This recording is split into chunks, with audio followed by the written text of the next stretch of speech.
Wow, that was wonderfully kind, Dr. Stinson, and we thank God for you. Mercy. By the way, I have a guest with me today.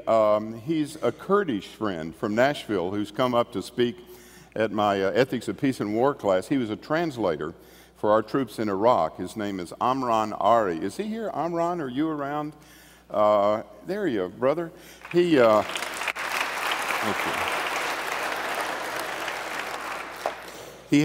was a translator for generals, and he said he had $1 million bounty on his head. I don't even think I've had a $50 bounty on my head, but that's amazing. But it's great to have you with us today. I was talking to a young pastor not long ago, and he talked about a mild rebuke that he got from a senior pastor, an older pastor. He was asked how his church start was going, and he said, well, we're finding good things happening. Prayers are being answered. A lot of excitement. God's moving here. There's a lot to do yet, but we're having fun. And the pastor said, "Do you think that a pastor 100 years ago would have said he was having fun?" Whoa, and so that's kind of a conversation. And I appreciate the fellow saying that, because there is a gravitas to the pastorate. Paul said, "I never stopped warning you night and day with tears." There are fiery trials. There are fiery darts. We know all that. By the way, when I was in seminary, I remember, it seems to me that most of the chapel speakers were saying, it's going to be horrible, but God's going to be there. And I thought, my goodness, I'm not sure I want to do this. But there is wear and tear. But I have to say to this pastor and to this young pastor, it really is kind of fun. It's fun to be a pastor. There's so many times and ways, just working with a text, and people are paying you to actually study the Bible and talk about it. Can you believe that? And you're in a room just going over text, and then a sermon just falls out before you, and yes. And then there's a concert. I was a pastor up at Evanston Baptist Church. We had a lot of Northwestern students, and they would have recitals, and you would go and sit, and they would be so proud you were there, and you'd take their picture and put it on the refrigerator, and you're listening to great music or what have you, and wow, that was fun. And then you go to a hospital and you visit, and you're there like 30 seconds, and they're so grateful, and they'll walk on coals for the rest of their lives just for you, because you just showed up and prayed over them. And it's like this, boy, in academia, you don't get highs this high, and you come early, and ladies will say, "Come to church early, we'll pray over you, Pastor." And so you show up at 7:30, and they just widows putting their hands on it, and you think, that never happened before I went into a classroom at Wheaton, that I recall. I mean, they wanted to lay hands on me when grades came out or something, but so I want to just tell you, the pastorate is really fun. It's not all fun. It's not happy-clappy, but I'm just saying it's great. And these guys in Macedonia, I submit to you, are having fun. So let's look at this. It's just a few verses here. It's chapter 8 of 2 Corinthians. I'll read it all, and then we'll just work through it.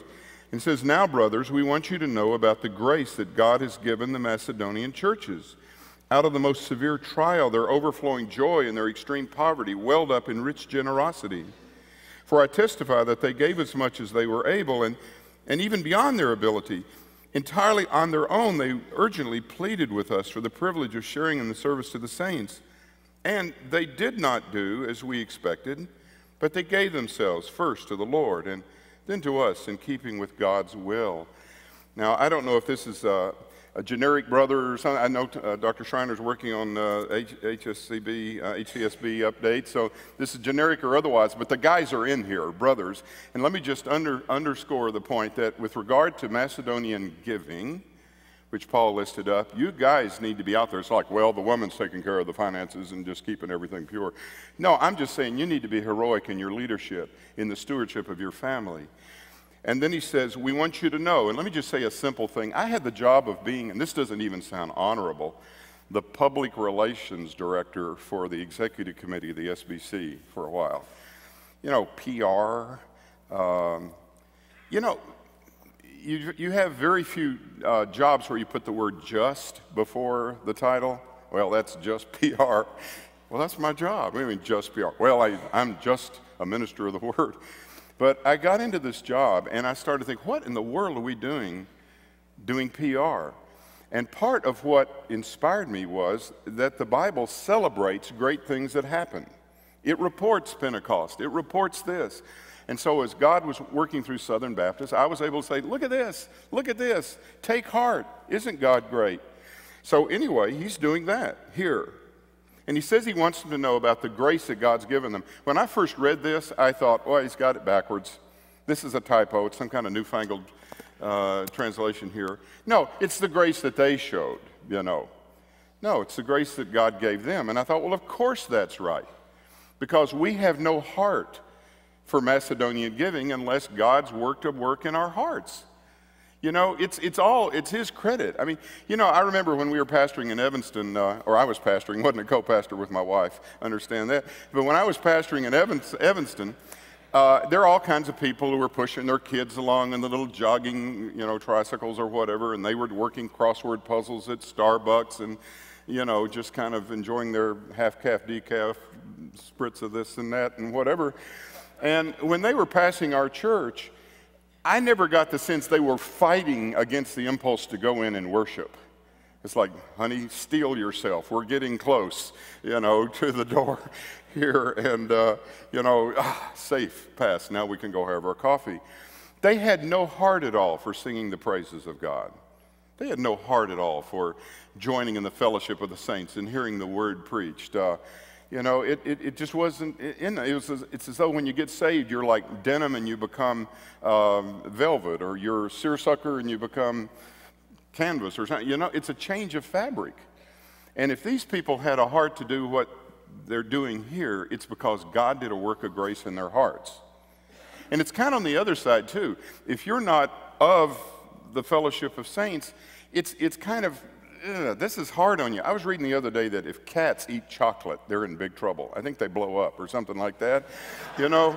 And it's like what we're saying here to someone who is not falling in love and in love with Christ, it's almost like feeding chocolate to a cat. It's like, whoa, move on. We don't want to hear this. But those who are the redeemed know what it is to be transformed, where the things that you care about, you didn't used to care about. And the things that you obsessed over, now you don't obsess over so much. So he's giving glory to God here. By the way, it's the Macedonian churches. These people were very human. These weren't like, this isn't Mount Olympus. You remember read Philippians and Euodia and Syntyche and like, you know, come on guys, let this mind be in you that was in Christ Jesus. You know, cut the, you know, that sort of thing. So these were just very human people, but they rose to an heroic level. Now, out of their most severe trial, they gave out of trial. Some people talk as though they'll start opening up and giving and being generous when the pressure's off, when we get out of this particular crunch that we're in. And God, it's going to be special. It's coming soon. But I'm in a severe trial right now. They gave out of their trial. Their giving was tempered. It was tried in the fire. When I was dating my wife of, 44 years now? So we're hopeful it's going to work out.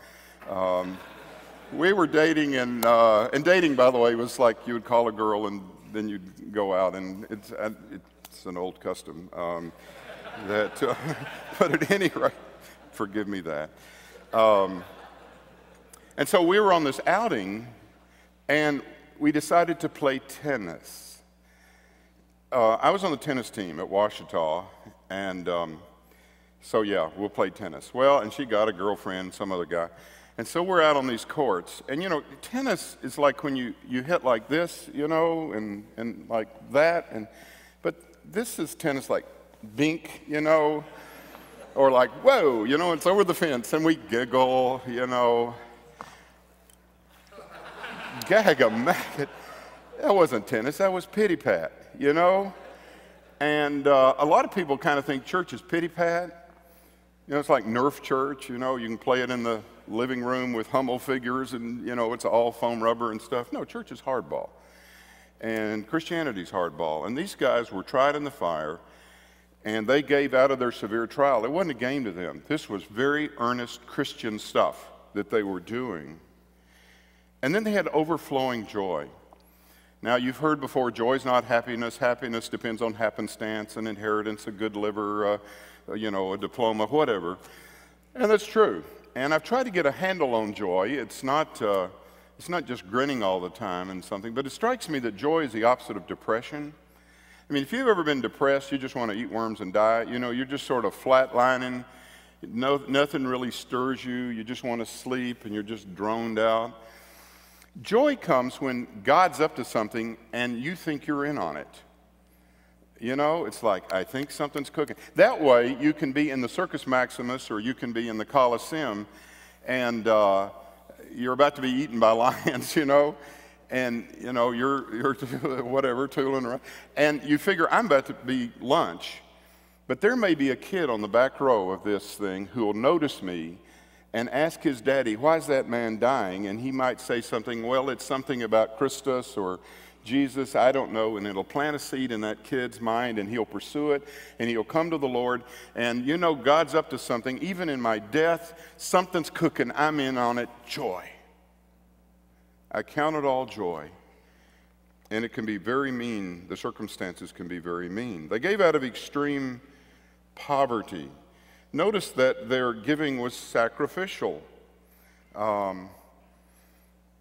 Again, people say, if we just get through this time, if we can pay off those loans, if we can do this and that, then, you know, then it'll come along great. One of my favorite guys in Southern Baptist life is named Jack Smith. Now, that sounds like an alias, but his name really is Jack Smith. Or he says it is, at any rate. It's his story. But Jack was a prosperous pastor in Alabama. Big Kingdom Come Southern Baptist Church, front page of the Alabama paper, columns, and all this. And as a good pastor, he decided to take his people on a mission trip. So he went to Johnstown, Pennsylvania, where they had a great flood years ago. And he had been called up there, and I guess they had a partnership with Penn South Jersey, something like this. And anyway, he was up there, and the director of missions said, I want you to meet a couple of couples with Southern Baptist backgrounds, and they want to talk to you a little bit about their vision. So they went to a house in Johnstown, and as they sat there in the living room, they said, hey, would you preach a Southern Baptist sermon? We hadn't heard one in a long time. Now, I'm not sure what that would be. It could be just about anything.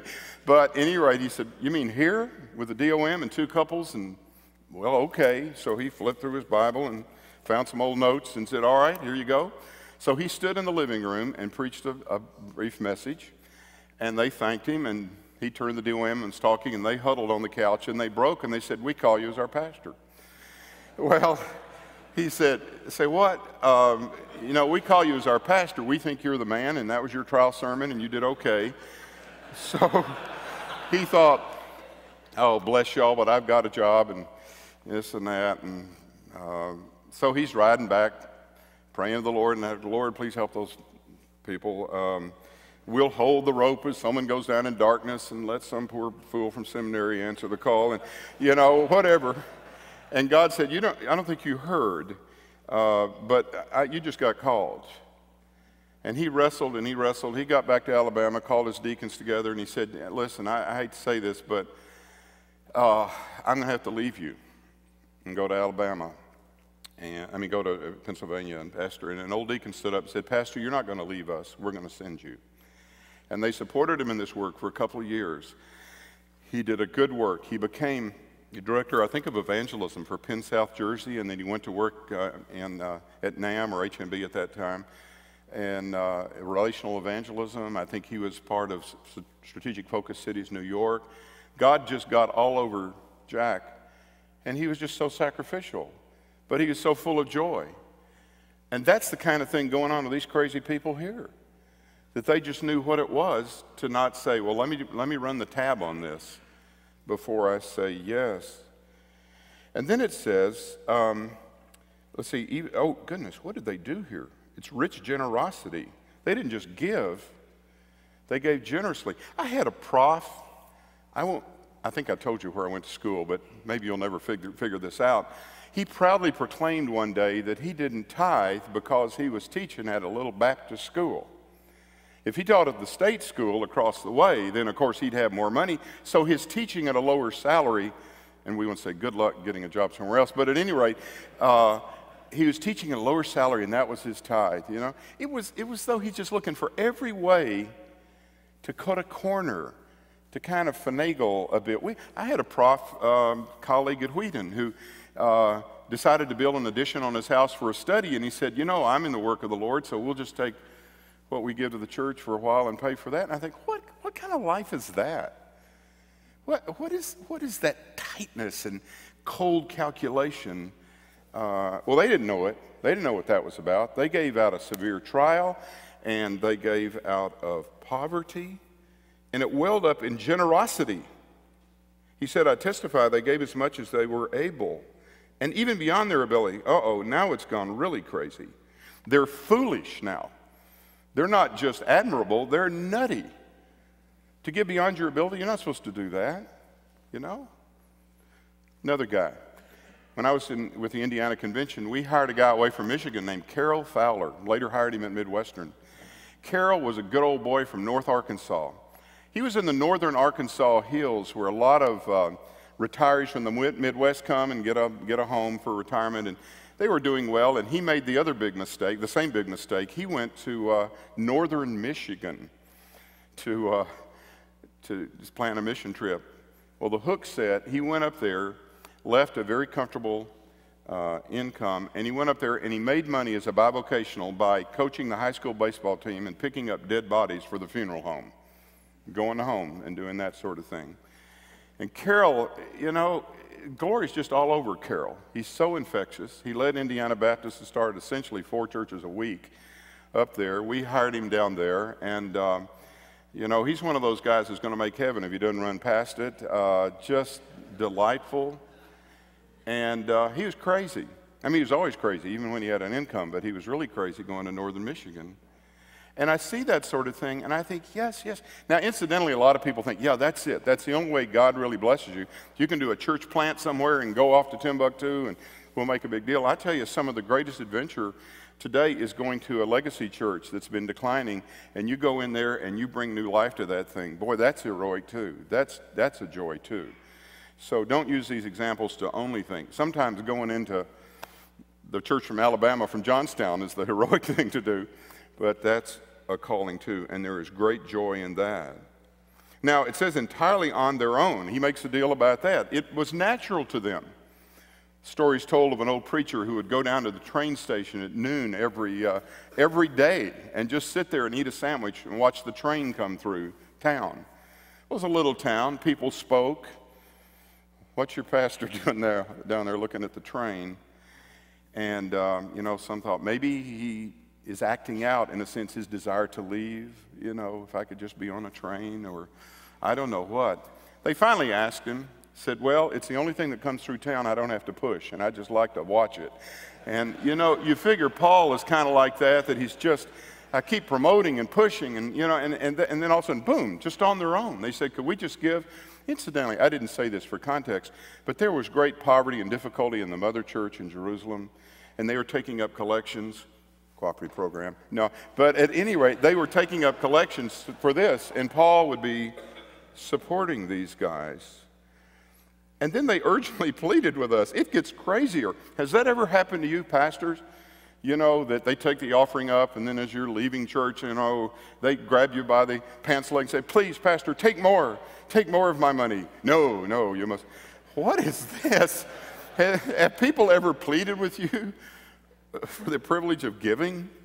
Well, here's what happened, I think. When I was in grad school with my child bride, her dad was on the executive committee of the Southern Baptist Convention. He was president of the Arkansas Convention and later the executive director of the Missouri Convention, just a great man. When he died of leukemia, they named the state mission offering of Missouri after Reuben South. He's the Lottie Moon of Missouri, okay, or the Annie Armstrong. But at any rate, he would come to town, and he would take us out to eat. And I was living on a little stipend that Vanderbilt gave me, and my wife was working at the Tennessee Convention, and we had a little Volkswagen that would more or less work, and he would take us out to eat steak downtown. We thought it was. It took us a while to recognize it. We didn't know what that was, but at any rate, we're eating steak. And at the end, I would almost always say, Reuben, let me get this. I'm thinking, oh, God, please, don't let him say yes. You know, we'll have to, we'll have to like sell the car, to do this. And I mean, for years and years, even after I was teaching at Vandy and at Wheaton and the like, and actually had a little bit of income, he would still say, no, bless your heart, Well, after a while, I got a little miffed. It's like, excuse me? I mean, do you think I'm utterly incapable of this? And I remember we were at Glorietta once, and we came back, and we stopped in Oklahoma City, and probably for the 30th time, I said, Reuben, let me get this. He said, yeah, thanks. Whoa, walk up to the cash register, there with me, But I just felt, it just was joyful. It wasn't a pride thing, but it was just like, yes, yes. And I think Paul was doing a Reuben on these people. He says, I know your situation. Bless your hearts. Oh, you want to give? Oh, I'm going to put that in my journal, and I'm going to talk about it in a sermon. This is so touching, and we'll come back when you're stronger. And they say, excuse me? When the roll of faithful churches is called, we're going to be there. Take the offering, please. And we ought to have that same spirit that when great things are being done, we don't have a pity party or victimhood or whatever. We just say, hey, we'll give it our shot because we want to stand up and be counted. And I love these people for their insistence and their pleading in the midst of their inability. And they did not do as we expected. Let me just say this. There are disappointments in the ministry, but there are a lot of surprises where you're just kind of trudging along and then somebody out of the blue will do something and say, whoa, did you see what, I mean, my son and my wife actually just came off a mission trip to Haiti. And they were reminded of the old counsel we got when we used to go to Brazil in Arkansas. A fellow from Oklahoma named Wayne Bristow used to coach us, and he said, get your people on a mission trip overseas, and they'll discover that they're eagles rather than turkeys. And when they get home, it'll be hard to keep them out of the air. And we had some people who found out they were eagles, or people found out that they were eagles, and just like, whoa, did he do that? So the ministry is full of surprises. Paul got one here. They did not do as we expected. They gave themselves first to the Lord and then to us in keeping with God's will. They were certainly insistent, they were surprising, but they were worshipful. This wasn't like, all right, it's time again, the appeals come, let's all pony up and do our bit. In fact, they didn't give themselves to the nagging of Paul, they gave themselves to the Lord. It was a worshipful act of giving. I used to be, and I wasn't much account in the military. They let me stick around for a number of years, but I was a threat to nobody. But I remember at one time I was an S4, a staff officer, logistical officer for an infantry battalion. And my job was to deliver food and fuel and ammunition and building things and so forth to troops. And one of my jobs was, and I was earlier a support platoon leader, which is kind of the gopher for the S4. And I would take these, they were called Mermite containers. They were heated food, and I'd load them in my quarter ton or my Jeep, and we'd go crashing through Fort Hood or Fort McCoy or Fort someplace, Fort Campbell, and trying to find these guys, and they'd be stressed out and hungry and rained on and so forth. And when I drove up in my quarter ton with that hot food, it was just like, oh yeah, the smiles there. But I never heard this. It's like, oh, Captain Coppinger, this is a cold world. These are uncaring people all over, and we're facing this enemy and so forth, but he saw us in our need. And he came out here with food for us. Who knows what he had to give up to come out here? They never did that. It was like, where have you been? And the deal was, it wasn't my food. And it wasn't my choice. Uncle Sam said, hey, this is the food. They're going to need to get at least 1,700 calories a day, and you better be there at, 1,300 hours or dark 30 or something with this stuff. I was just a conveyor of the stuff, and they knew exactly whose stuff it was. It was God's stuff. And so when they were passing it along according to God's will, they were doing it out of worship to the Lord. It wasn't like they were nagged into holiness. They just erupted in holiness because of the graciousness of God and the awareness of His provision in our lives. It was worshipful giving. And by the way, he says they gave themselves to us. Isn't it a joy to give to the apostolic causes? Man, we give to all kinds of stuff, I think. Sharon's got some, I think her dad died of leukemia. I think we've given to a leukemia organization. And we have these guys at the stoplights in Nashville selling the contributor for those streetwise or the homeless people. And I use Vanderbilt's library, and so I give a little bit to the Vandy Library Fund we go all the time giving to stuff here and there. But boy, when Lottie Moon comes along, sweet. Oh yeah, because that goes to people whose feet are beautiful because they're carrying the gospel. When Annie Armstrong comes along, oh yeah, they gave themselves to the apostolic causes. And by the way, the cooperative program, thank God for that, and we take joy in that. Oh, man. These people are having fun. I mean, they might not have said, hey, we're having fun. But, I think if you press them, they say, I think there's something really joyful going on here. Look, I was preaching an Annie Armstrong promotion offering at a church in an Atlanta suburb one time, and anyway, there were about a couple of hundred people there. It was so new that, I think it was like being in a fabric store. Your eyes stung from the dye in the carpet and drapes or what have you. And they had like a couple of hundred people. And for someone who's been a church planter in Illinois, it's like, let me look at that again. How does that happen? But at any rate, I went to lunch with a pastor who's an old friend from college. And I said, look, how in the world did you start here? And he said, well, we knocked on a bunch of doors, and he said one thing is we never asked, we said, well, why don't you go to church if you don't go to church? And he said, you know what the biggest answer was? You're always asking about money. As if they know. If they don't go to church, how do they know we're always asking about money? But still. And he said, so we don't bring that up.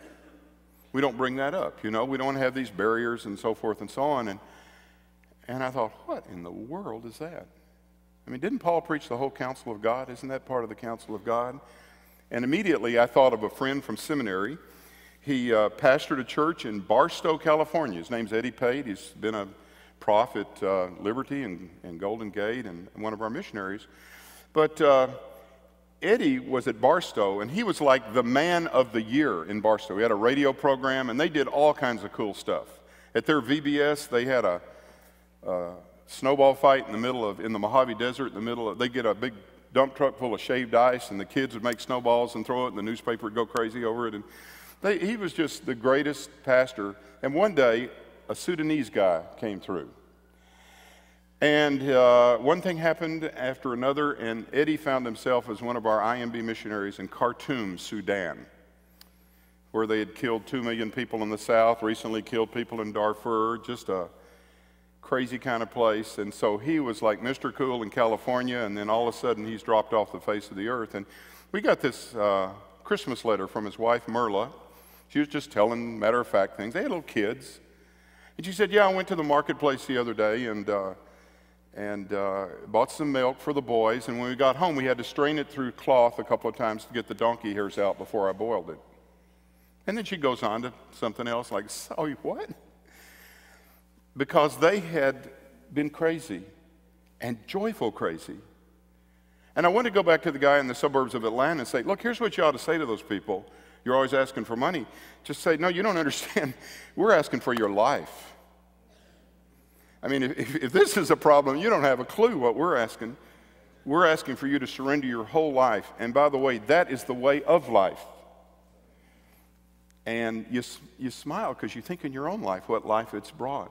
Now, in just the moments that remain, I hope you'll forgive me just a little personal testimony about how we've just found some of this joy. Yeah, we were at Midwestern, but we got fired. I say we. My wife said, what do you mean, we, fat boy? But, we got crossfire. And they've been really nice since, and they made an oil painting, and I taught 2 courses there, actually, and spoken in chapel. So it's been nice. But, wow, that's an acquired taste when you're in your 50s. And, you're driving along to don't know where.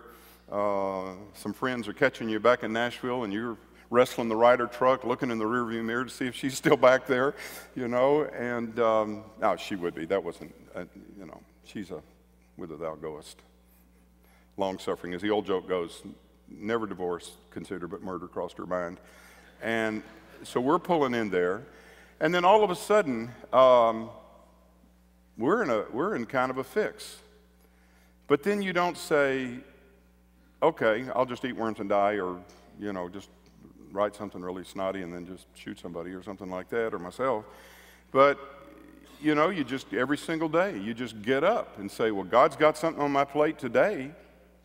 What'll I do today? I'll write a letter to my first grade teacher and thank her, or I'll finally learn how to do this or that, for be a hubby or something like that. But then the notice came, just pro forma, that we had pledged to the Seminary Development Fund.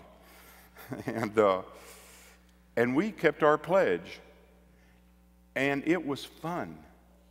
Because, we weren't in charge of our lives. You keep your integrity, and you do it joyfully. Because we believed in the seminary. When I left, and the newspaper person, said, what do you say? I said, hey, we're cheering from the sidelines. And we believe, and we're thanking God for Midwestern, have all through those years. And one of our own is over there now, and it's just great. But it's like, yeah, that's fun. Where are you going to get it? Hey, I don't know. Ask him. So then we get called to be church planters in Chicago. And that was exciting. There were about 12 cities that were contiguous up on the North Shore of Chicago, and there was no Southern Baptist work. And it was as many people as you've got in Wichita or Birmingham. It's a big chunk of Chicago with no Southern Baptist work. And so we jump in there, and one of my Wheaton colleagues said, all you need to get is one tither up on the North Shore, and you got it. But we never got that tither. So we were scratching right along. It was exciting to be there. I was student ministry director, or BCM director at Northwestern. And when we finally grew to the awesome figure of 50 in church, we one time had like 50 in church and an offering of $38. Well, they're students. Loyola, Northwestern, Trinity, Wheaton, what have you, Kendall College, Moody. Praise God. So we discovered the world of bivocational ministry real quick. Sharon is a secretary to superintendent. Later, she was started with a principal. And then all of a sudden, things started coming around. Wheaton would say, hey, can you come over and teach a course here? And to make a very long story short, we kind of pieced things together. And then I got to draw up a church constitution, bylaws, and so forth. And we put those in order. And through it all, we would tithe. Now, don't tell Dave Ramsey. No, is it Dave Ramsey who's in Franklin, my neighbor? Don't try this at home, boys and girls. But we ran up a lot of credit card debt because we had a girl in high school, and we felt called to be there, and we just weren't piecing it together. But we tithe what we got. So I would teach at Elmhurst or Trinity or Wheaton and doing adjunct things, and we were just not because, and people say the tithe. Now see, now you've gone legalistic, and that's not a New Testament standard, and we're just supposed to live gloriously and happily and hilariously and all that. Yeah, fine. Look, to me it's a good rule of thumb, and I get hit every time I do this. So I wrote a column on it in Baptist Press. But, some say, give till it hurts, and others say, give till it feels good. Well, I don't want to go on the roller coaster of my feelings. I like to start with a tithe, and that's the tithe on the gross, and you just don't even think about it, and you just do it. And then, by the way, we wrote a tithe into our church budget. We were going to give 10% to the cooperative program. That was in our Constitution, and 1% to the association. You say, yeah, fool, but they're trying to get your salary. Hey, come on. What are you asking me to be crimped and anxious and, oh, Lord, let me... Look, I was raised in a place where they had stewardship promotions in the fall, and you'd get old couples up there to testify. We'd have these old pledge cards.